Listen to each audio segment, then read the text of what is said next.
In the late 1940s, during the height of the Soviet Union, a group of Russian researchers conducted a secret experiment to test the effects of prolonged sleep deprivation on the human body.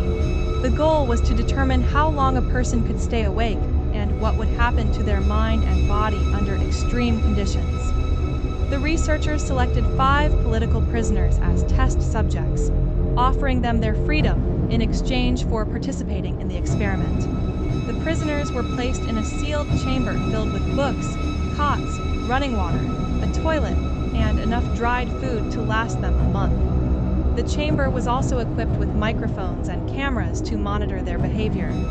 To keep the subjects awake, the researchers introduced a potent stimulant gas into the chamber.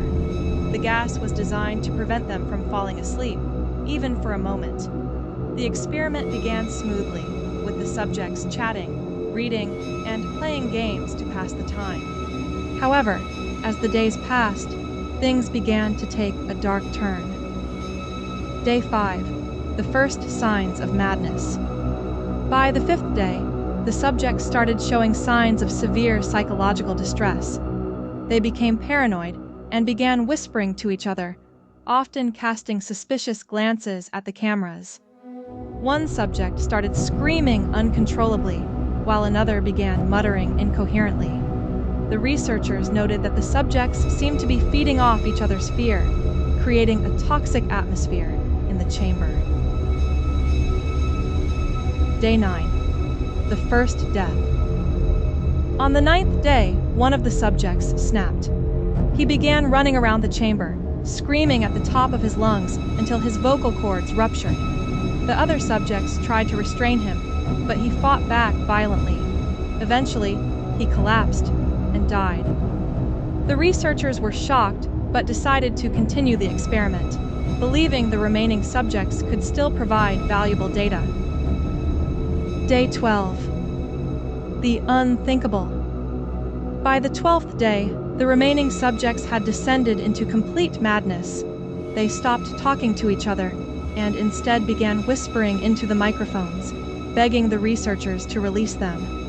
One subject began tearing pages out of the books and covering the walls with his own feces, writing cryptic messages like, "We must stay awake," and "They are watching."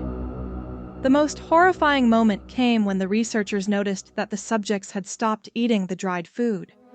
Instead, they had begun to cannibalize the body of the deceased subject. The gas had kept them awake, but it had also driven them to unimaginable acts of desperation. Day 15. The chamber is opened. On the 15th day, the researchers decided to end the experiment. They announced over the intercom that they were opening the chamber and that the subjects would be released. To their surprise, the subjects responded with frantic screams, begging the researchers to keep the chamber sealed. "We must stay awake," one of them whispered. "If we sleep, they will come for us." Ignoring their pleas, the researchers opened the chamber and were immediately met with a horrific scene. The surviving subjects were barely recognizable as human. Their skin was pale and gaunt, their eyes sunken and bloodshot.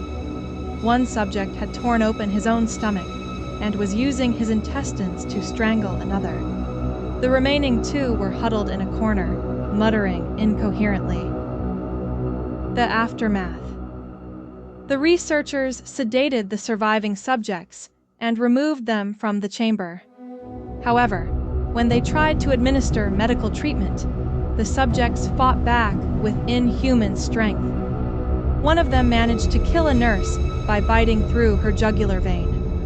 Another broke free and attacked a guard, screaming, "I must stay awake!"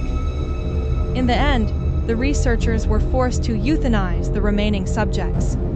During the autopsies, it was discovered that their bodies had undergone severe physiological changes.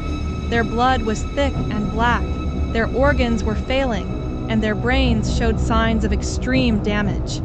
The lead researcher, who had witnessed the entire experiment, was deeply traumatized. He later wrote in his journal, "We thought we were studying sleep deprivation. Instead, we opened a door to something far darker, something that should have remained closed. The legacy of the experiment. The Russian sleep experiment has become a cautionary tale about the dangers of pushing the limits of human endurance. While its authenticity is debated, the story serves as a chilling reminder of the fragility of the human mind and the horrors that can arise when it is pushed to the brink.